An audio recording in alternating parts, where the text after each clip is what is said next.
Good evening. It's your boy TFL, and we are back here again to do some more spectator roulette. So you'll see that the names of the players in this game have been censored. You can still figure out who they are. Their names are still going to come up. They're still here when you click on units. They're still coming up down the side when they pick up treasures. But the point is not to focus on their names, not to focus on the identities of these players. I'm not going to think about who they are, whether I've heard their names before, whether these players are high elo, whether they're low elo, because I don't know what's going to happen. I don't know whether we're going to have a fast game with lots of aggression, whether we're going to have a long, drawn-out treaty game that goes to age 4 for ages. I don't know whether this is going to be a high skill game or a lower skill game. I've got absolutely no idea what to expect, but I can tell you that in blue on the west side of this map, we have got the Haude V USA, and they are opening up. Well, they haven't put down their house. I mean, they haven't used their Discovery Travois at all at the moment, so keeping their options open so far. We're going to have to wait and see what they come up with. And in the east arm, the colour red, we have got the USA, and they are opening up with what looks like a 10-10 because the 200 wood has gone into the trade post, and I don't see any other wood income to give them the house. So yeah, capitalism being shipped in, it's going to be a 10-10. I'll review that deck name in a second there. 10 villages coming out. I'm going to be gathering up for 800 or maybe even 700 because it is the USA. Food for their age 2. We can check in on the deck. So this is the FF Uhlans V2. So we've got that. Where are the Uhlans? Here they are. Pulaski's Legion, 500 food and 500 wood. Actually didn't know that. I thought it was just 1,000 food. And you get 12 Prussian Uhlans. I think they are. They're consulate plus vet, so they're effectively 30% up to Uhlans. Citation needed. But I'm sure we'll see those if they come out in a moment. Meanwhile, on the Haude V USA side, the deck is called Siege. We've got 3 villagers sent in, so sitting on 13 villagers, not training anymore, so going to be going up with 13, which is kind of a weird number, but fair enough. And we've got the War Chief, we've got the basic War Chief card, and I'm also expecting, yes, there it is, given that the deck is called Siege, we've got Town Destroyer. Also got Rum Distillery sitting in there, which is an odd card to see. But I guess maybe a few long-term cards in there to balance out the siege, the early game stuff, the units. Yeah, it's kind of a rounded out deck. I guess it does it all.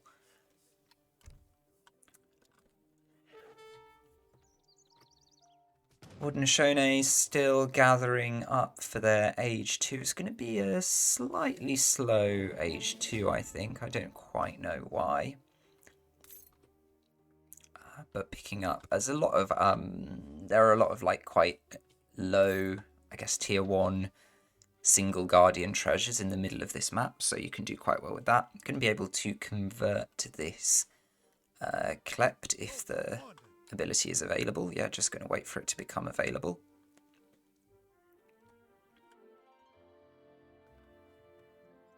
And oh, it looks like they're aging up fast, so aging up with the messenger. Going to be aging up to H2 very, very fast, and that gets them sort of back on track in terms of the timing. USA, we've got Spanish immigrants coming in, so that's some amount of food, 300 food, and it's going to give them the outpost wagon and the ability to levy those Spanish pikemen. I think you get 6 per levy. So it looks like we're going to see Battle of 2 kind of quite similar strategy here to heavy infantry based, building based early pressure, maybe rushes. Unless this outpost is going to be used as a bluff by the USA, possibly. I'm just noticing the game being a little bit slow. Okay, gave it 30 seconds to buffer there, so hopefully that will speed things up. So we've got the age up travois for the Haudenosaunee coming here to the middle of the map to build a wall hut, and it's going to cross paths with the outpost wagon from Spanish immigrants.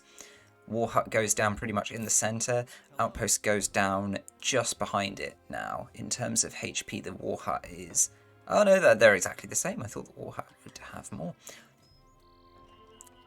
Haudenosaunee can potentially use their big button to get 5 tomahawks out of this war hut really quickly. They'll also have 6 tomahawk shipment available, but they're going for the town destroyer as the first card in age 2. Oh, but they've already done that actually, so could potentially pop 6 tomahawks out. USA can obviously pop the pikeman levy out, and there they are. These are plus 10% pikemen due to being classed as consulate units, and they're also further buffed by the inspiring flag, but they're fundamentally melee units, so the tomahawks can kite them if they choose. Tomahawks standing and fighting though, which is not the best thing to do. Gonna have the strength in numbers though, thanks to those 2 popping out from a natural train.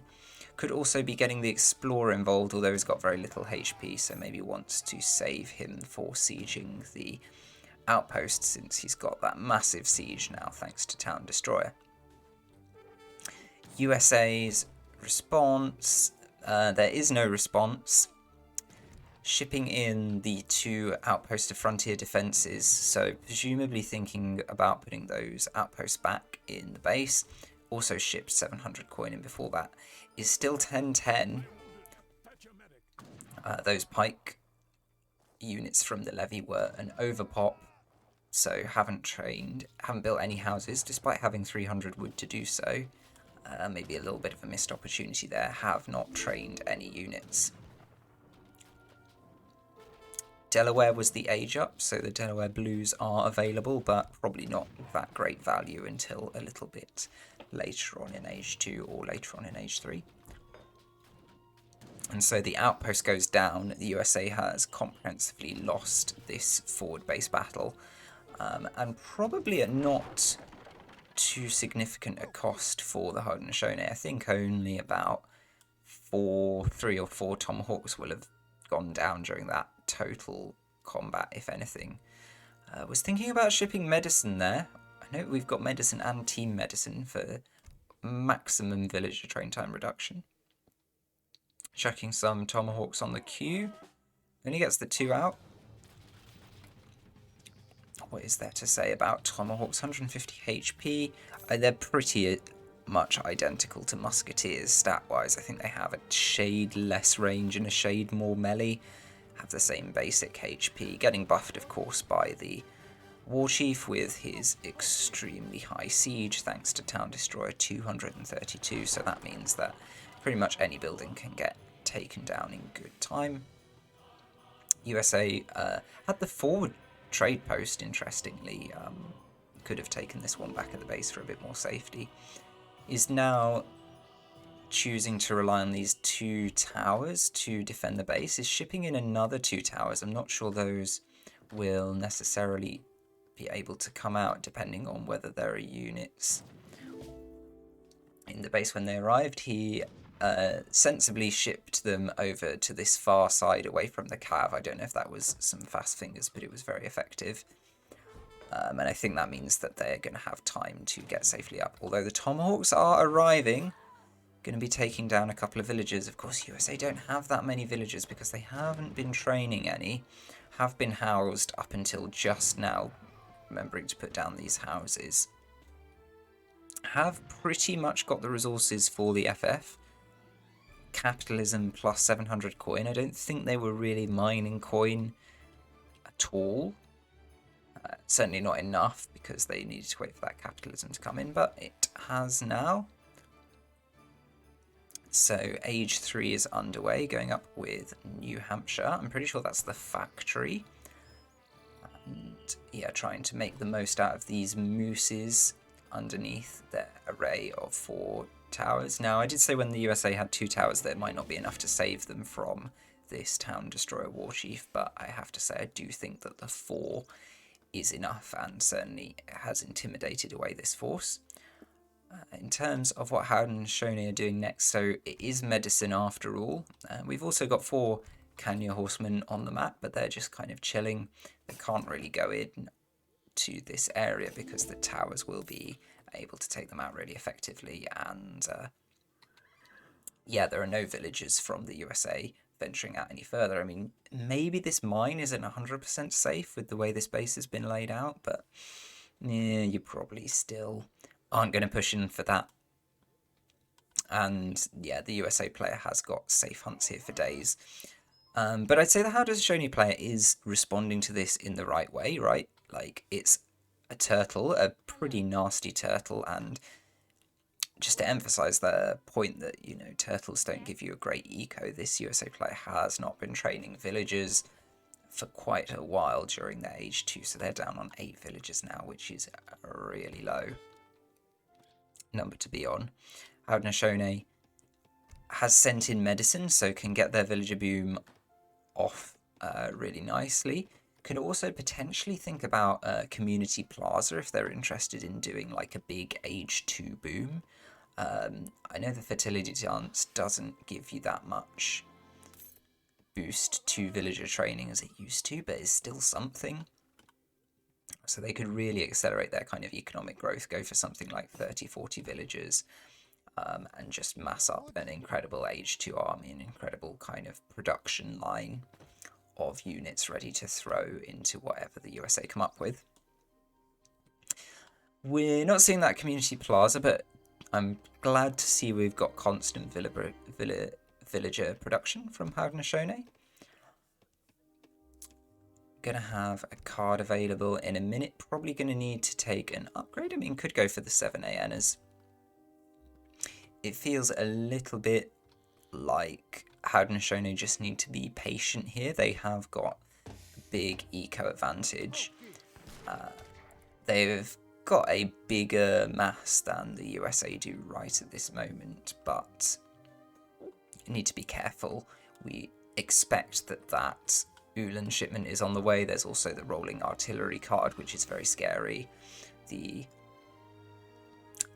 other unit shipments in Age 3 for the USA are pretty scary. These French Napoleon guns could be quite scary as well. I only just noticed that and in fact, that gives you the Napoleon guns at the saloon as well.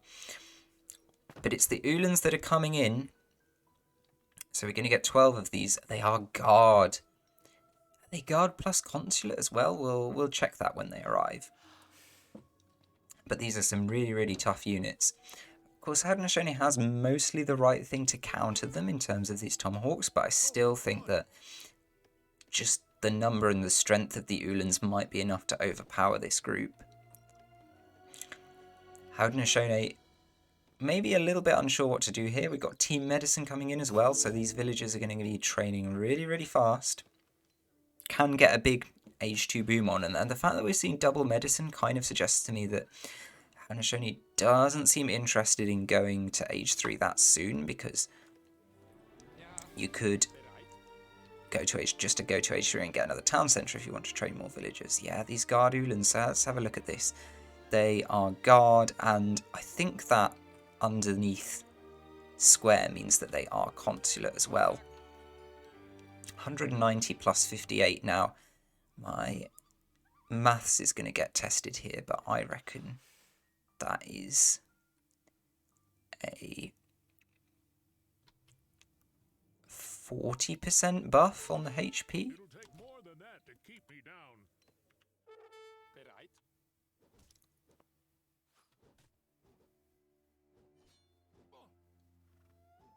No, 30%.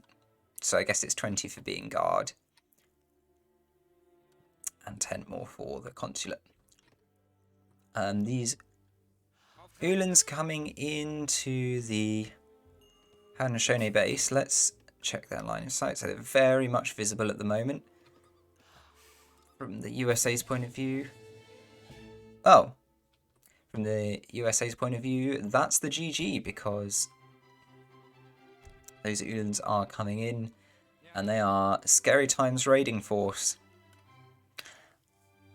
well, that's interesting. Maybe the player disconnected, or maybe they just didn't have the time to finish the game, because I definitely think that that game was still very contestable. Yeah, these villagers were in a spot of bother, but they could definitely have garrisoned into the TC there. And you've got such a big lead in terms of total villager numbers that you've still got a really good chance to contest these Yulins and any Gatling guns that come, and potentially something else as well. I do note there was a little fight going on here between these Kanyas and another batch of pikemen. That's not a great fight, obviously, for Haudenosaunee, but I don't think that it's the end of the game. So, yeah, a little bit of a surprising end to that game, but that's how it goes here on Observer Roulette. I'll show the graphs. I think that the interesting graph to see is just that villager graph, and we see, you know, the USA not training any villagers for the whole time they're in Age 2, sticking through on those 10 all the way through. Still able to, you know, pretty good showing out. Let's check how many. You know, up to 24 military units by 12 minutes. I mean, very vulnerable during this middle period around the 9 minutes. We're relying on those outposts really heavily to scare away any forces for that time, and I'm not sure. I feel like there was a bit of a timing window for a good Haudenosaunee attack to come in if they'd massed up, but chose to boom instead, which is perfectly viable, and I think could have given them the win if things had been played out a bit longer. But there you go, that's how it goes on Casting Roulette. A little bit of an anticlimax, but that's how it is. I will see you next time, and GG.